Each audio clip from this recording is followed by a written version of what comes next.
Assalamualaikum warahmatullahi wabarakatuh. Welcome back to my channel Diary Tari. Di video kali ini kita akan membahas soal-soal masih sama ya, soal-soal SKB CPNS Kementerian Agama RI.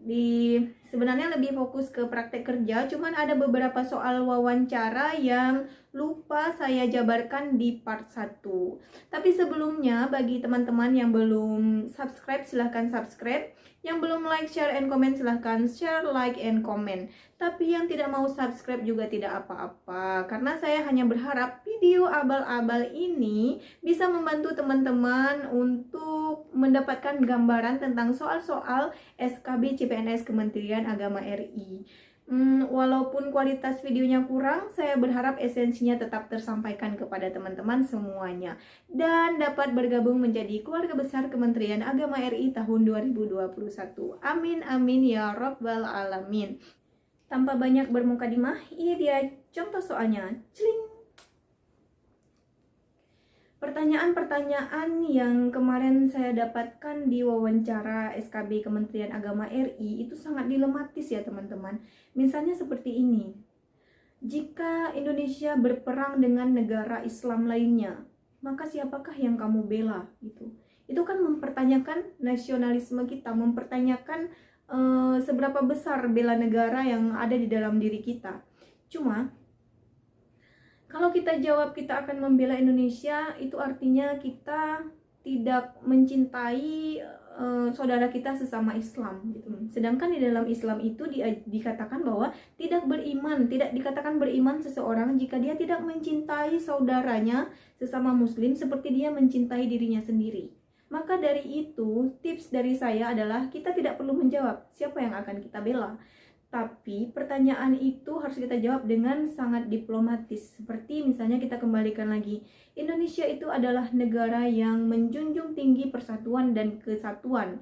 Tidak hanya di dalam negeri, tetapi juga kepada saudara-saudara kita di luar negeri. Apalagi itu sesama muslim. Jadi tips dari saya adalah jawabannya itu jangan sampai memilih. Tapi terserah ya, itu yang saya lakukan di tes CPNS 2019. Cuma kalau misalnya teman-teman punya jawaban yang lebih lebih tepat ya silakan. Cuma menurut saya jangan sampai jawaban yang kalian berikan itu menjebak, karena ini adalah pertanyaan sebenarnya ingin melihat seberapa jauh kita mengenal Indonesia dan seberapa jauh kita mengenal ajaran agama kita. Jadi jangan sampai memilih jangan sampai memilih salah satunya, tetapi berikanlah jawaban yang lebih diplomatis gitu teman-teman. Tapi selain soal-soal yang dilematis seperti yang saya sebutkan tadi, ada juga soal-soal yang memang gampang dan mudah untuk kita jawab. Misalnya soal seperti jika misalnya di lingkungan pekerjaan kamu, di unit kamu bekerja itu nanti ada rekan kerja kamu itu yang non muslim, maukah kamu berteman atau bersahabat dengan dia? Gitu pertanyaannya. Kalau menurut saya ya, karena saya pribadi memiliki dulu waktu di SMA saya memiliki teman non muslim, bagi saya ya tidak masalah untuk berteman dengan non muslim, asalkan jangan sampai kita mengikuti akidah dia gitu. Dan dalam pertemanan pun biasanya kan kita sebatas misalnya kalau rekan kerja sebatas rekan kerja, kalau berteman sebatas kemanusiaan ya gitu ya. Kalau misalnya dia sakit kita jenguk, kalau misalnya dia kesusahan kita bantu. Maksudnya jangan sampai kita terikut dengan akidah dia, itu yang tidak dibenarkan gitu kan. Jadi jawaban saya seperti itu. Misalnya kalau teman-teman misalnya punya pengalaman, punya teman memang non muslim, ya itu dikatakan saja untuk memperkuat jawaban bahwa kita tidak mempermasalahkan pertemanan dengan rekan kerja yang non muslim gitu teman-teman. Kemudian yang terakhir tentang soal wawancara itu, ini soal saya dapatkan dari bincang-bincang dengan teman saya. Kebetulan dia adalah dosen ya. Dia pernah mendapatkan soal ini ketika tahun 2018. Ya, saya ikut tahun 2019, teman saya ini tahun 2018.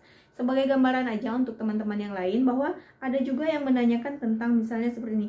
Jika ada hukum negara yang bertentangan dengan hukum Islam, maka yang mana yang akan kamu ikuti gitu? Atau bagaimana tanggapan kamu gitu? Ya teman saya ini sempat menanyakan kepada si pewawancara ya, misalnya seperti apa Pak gitu pertanyaannya, memangnya ada hukum apa, hukum negara yang bertentangan dengan hukum Islam gitu kan. Dan diberikan contoh seperti kasus zina ya. Kalau kasus zina itu, kalau hukum Indonesianya, kalau sama-sama suka atau tidak ada human trafficking misalnya, tidak ada jual beli di dalamnya, itu tidak akan dihukum. Istilahnya gini, kalau misalnya terjadi pemaksaan, maka akan dianggap yang perempuan korban dan yang laki-laki itu sebagai pelaku gitu. Tetapi kalau misalnya sama-sama suka dan dia masih lajang, tidak beristri ataupun bersuami, maka dalam hukum Indonesia itu tidak dihukum. Kalau sama-sama suka, sama-sama lajang, itu tidak dihukum kalau misalnya tidak ada yang melapor. Sedangkan di dalam hukum Islam, kalau misalnya seseorang yang belum menikah itu berzina, maka dia akan dicambuk, atau ada hukum rajam ya, misalnya kalau dalam Islam saya juga kurang tahu itu. Tapi kalau misalnya di Aceh ada hukum cambuk, dan ada juga kalau misalnya sudah menikah maka akan dirajam sampai dengan meninggal. Itu ya dalam hukum Islam ya. Walaupun di Aceh masih belum menerapkan hukum rajam, itu masih kepada hukum cambuk aja gitu kan. Maka yang mana yang akan kamu pilih gitu dibilang. Kalau ini kembalikan lagi ya jawabannya itu, kalau menurut saya tidak membenarkan jawaban saya juga. Kalau misalnya teman-teman punya jawaban ya silakan. Kalau jawaban dari saya adalah di mana bumi dipijak, di situ langit dijunjung. Seperti misalnya kita di Aceh. Di Aceh itu kan diberlakukan syariat Islam. Maka yang berlaku yang akan kita ikuti adalah hukum positif yang ada di lingkungan kita tinggal ini. Misalnya kalau kita tinggal di Aceh, ikutilah hukum yang berlaku di situ. Misalnya hukum syariat Islam, maka itu yang harus kita ikuti. Dan kalau misalnya kita berada di Indonesia, misalnya kita melihat ada misalnya kejadian di Jakarta, lalu kemudian kita bilang, kenapa itu tidak diberlakukan hukum Islam juga gitu. Disitulah letak misalnya dimana kita harus memilih gitu. Kalau kita sebagai warga negara ya, walaupun kita Islam, kita harus mengikuti apa yang berlaku di dalam negara itu. Misalnya kalau di Indonesia tidak ada hukuman untuk orang yang berlaku zina itu, kalau misalnya dia suka sama suka dan tidak ada yang melaporkan, maka kita ya sudah terima saja seperti itu. Namun jika hal itu terjadi di Aceh misalnya, di Aceh itu harus dihukum gitu, karena itu hukum itu yang berlaku di Aceh, maka kita harus mengikutinya. Intinya adalah di mana bumi dipijak, di situ langit dijunjung. Kita juga tidak bisa memaksakan orang yang di luar Aceh itu harus dihukum berdasarkan hukum Islam, karena kan kembali lagi Indonesia itu adalah bukan negara Islam tetapi negara hukum gitu. Nah, itu dia pertanyaan-pertanyaan wawancara yang lupa saya jabarkan di part 1 ya teman-teman. Sekarang kita fokus ke praktek kerja. Jadi kan ada beberapa dari teman-teman yang menanyakan kalau misalnya peranata kehumasan ya, itu soalnya seperti apa, terus bidang-bidang yang lain seperti apa.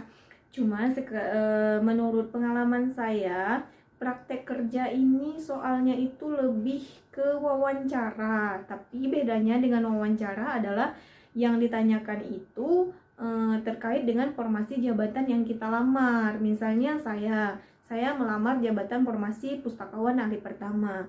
Jadi yang ditanyakan itu adalah memang sangat teoritis. Bahkan saya sudah 10 tahun bekerja sebagai pustakawan, padahal kita sudah melakukan itu ya kadang-kadang, tetapi ketika teori itu ditanya maka kita tidak hafal definisinya gitu. Padahal tahu apa yang dimaksud oleh pewawancara, tapi kita sudah tidak ingat lagi menjabarkan bagaimana definisinya.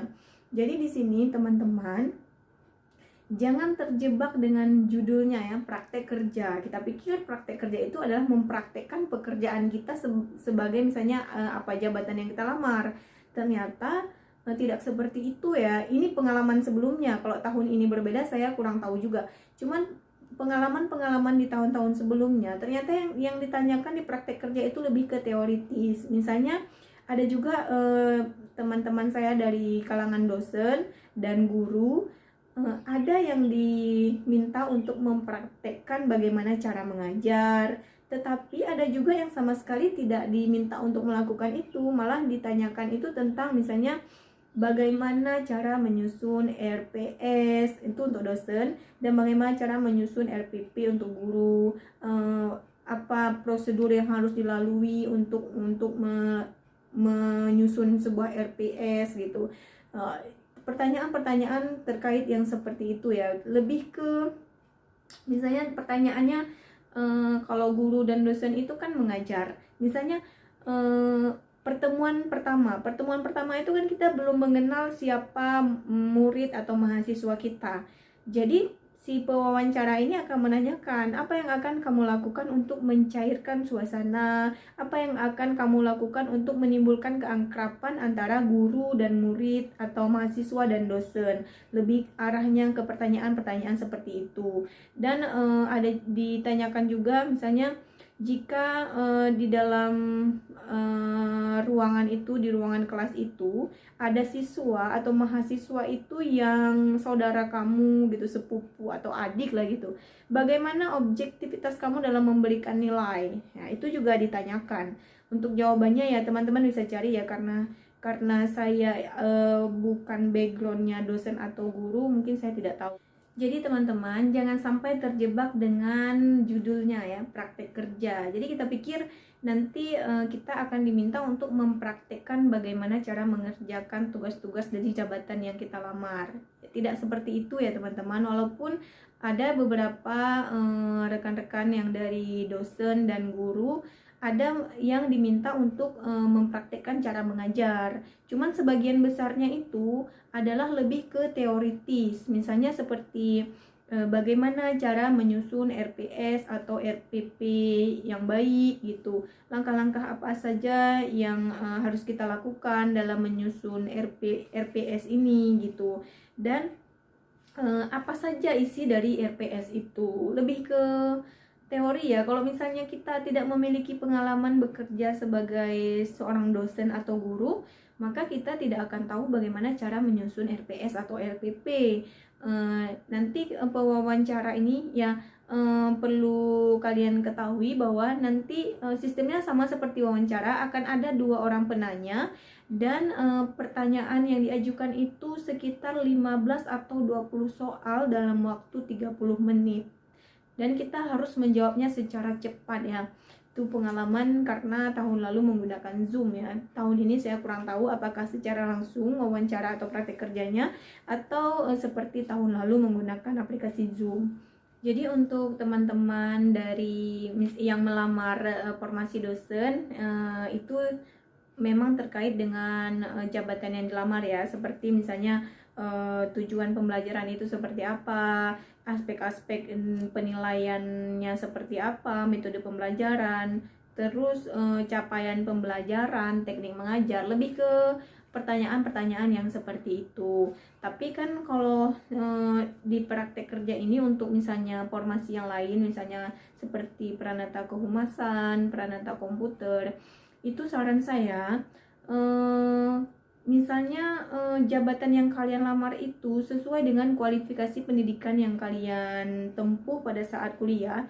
Saran saya adalah baca kembali teori-teori terkait dengan jabatan yang kalian lamar. Misalnya jabatan fungsional ya, misalnya jabatan fungsional seperti saya pustakawan ahli pertama. Itu biasanya ada juknisnya ya, angka kredit pustakawan itu kan ada. Di situ biasanya dijabarkan apa saja tugas-tugasnya. Dan kalian harus tahu itu secara teoritis. Misalnya Pranata Kehumasan ya, karena ada teman saya dari Pranata Kehumasan, dia kebetulan yang ditanyakan itu cuma Pranata Kehumasan itu bergerak di bidang apa, terus apa yang akan kamu lakukan ya. Cuma hal-hal yang seperti itu. Tapi ada juga dari teman-teman lain, misalnya di formasi kearsipan ditanyakan tentang undang-undang, tentang peraturan-peraturan terkait dengan jabatan yang dia lamar. Makanya untuk praktek kerja ini tidak saya jabarkan secara khusus pertanyaannya itu seperti apa, karena lain apa tuh namanya, lain jabatan atau lain informasi yang dilamar, lain pula soalnya, dan kalian tentu lebih mengetahui apa itu secara teoritis. Maka saya katakan yang perlu kalian cek adalah apakah jabatan yang kalian lamar itu adalah fungsional atau pelaksana, dan kalian harus mencari apa saja tugas-tugasnya. Ya, misalnya kalau tugas arsiparis misalnya ya, misalnya mengarsipkan dokumen ini, pengertiannya itu memang benar-benar harus kalian tahu, karena pengalaman saya pribadi, saya sudah bekerja sebagai seorang pustakawan itu selama 10 tahun. Cuma yang ditanyakan itu sangat teoritis, bahkan kadang-kadang kita sudah mengetahui ya apa yang dimaksud oleh si penanya ini, kita tahu, tetapi secara teoritisnya kita tidak bisa menjabarkan. Makanya saya ingatkan kepada teman-teman, dalam praktek kerja itu kuasai teorinya, dan bagi yang sudah memiliki pengalaman kerja tentu akan mengetahui, oh ini dia secara teoritis. Kadang-kadang kita yang sudah bekerja ini teorinya tidak tahu, tapi prakteknya sudah tahu, sedangkan si pewawancara atau si penanya ingin mengetahui teori tentang itu gitu. Dan teman-teman, untuk kalian ketahui bahwa nilai praktek kerja itu adalah nilai tertinggi ya, persentasenya di SKB itu, yaitu praktek kerja itu sekitar 40%, wawancara hanya 25%, dan psikotes 35%. Jadi kalian harus benar-benar mendulang skor di praktek kerja itu ya, karena praktek kerja ini adalah terkait dengan bidang kita masing-masing. Kemudian kalau misalnya teman-teman punya pengalaman kerja, itu SK-SK-nya tuh dibawa dari tahun pertama sekali kalian diangkat, misalnya menjadi pegawai kontrak di mana, tidak masalah apakah itu di swasta atau negeri, yang penting bawa saja SK-nya. Dan SK-nya itu harus ditunjukkan per tahun ya, misalnya tahun 2011 ini tahun pengangkatannya, ini SK-nya tahun 2000 berapa, atau nanti kalau misalnya waktunya tidak cukup, biasanya pewawancara ini akan menanyakan tahun pertama sekali diangkat dan tahun terakhir gitu. Kalau kita berhasil menunjukkan bukti pengalaman kerja, maka kita akan mendulang skor maksimal ya, karena dia dibagi lagi. Saya lupa berapa poin untuk pengalaman kerja, cuman di dalam praktek kerja itu nanti akan dibagi kemampuan kita di dalam menguasai bidang kita, kemudian kemampuan kita dalam hal menguasai IT, dan kemudian kemampuan berbahasa asing. Itu kalau saya tidak salah poin-poin penilaiannya. Dan untuk ini ya, saya lupa juga, untuk pengalaman organisasi juga memiliki skor ya. Kalau misalnya teman-teman itu terlibat sebagai anggota atau pengurus dari sebuah organisasi, maka ditunjukkan saja, asal jangan anggota partai atau organisasi terlarang, itu jangan. Kalau misalnya organisasi yang terkait dengan bidang kita, itu silahkan dibawa kartu anggota atau SK-nya, silahkan, dan ditunjukkan kepada si penanya. Kemudian untuk misalnya teman-teman fresh graduate, misalnya tidak punya pengalaman kerja, jangan berkecil hati, karena ada juga teman saya yang kebetulan juga lulus bareng. Dia itu fresh graduate, tidak punya pengalaman kerja, tapi dia berhasil lulus ya, mengalahkan pesaing-pesaing yang lain yang memang sudah memiliki pengalaman kerja sebelumnya. Maka jangan berkecil hati, mungkin kalian bisa mendulang skor di pertanyaan praktek kerja ya, pertanyaan praktek kerja yang sistemnya juga wawancara itu. Dan ini satu lagi untuk teman-teman yang merasa misalnya dia sudah merasa ranking 1 di SKD, itu jangan jumawa ya teman-teman, karena SKB ini yang akan menentukan kelulusan. SKB ini 60%, sedangkan SKD hanya 40%. Jadi untuk teman-teman yang sudah mendapatkan ranking 1 di SKD, itu jangan terlena, karena bisa saja teman kalian yang misalnya formasinya untuk 1 orang, yang ikut ke SKB kan 3 orang, bisa saja yang ranking 3 ini yang akan lulus gitu. besar kemungkinannya dia yang akan lulus. Makanya untuk yang ranking 1 jangan terlena, dan untuk yang ranking 3 jangan pesimis, karena SKB ini sangat menentukan kelulusan kalian.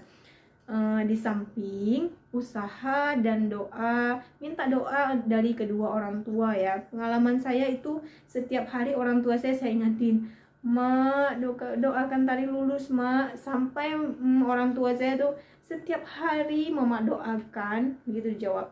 Maka itu doa dari orang tua itu adalah doa yang tanpa hijab ya, tidak ada batasannya, langsung menembus langit. Maka sering-seringlah meminta doa kepada orang tua kalian. Itu tips dari saya.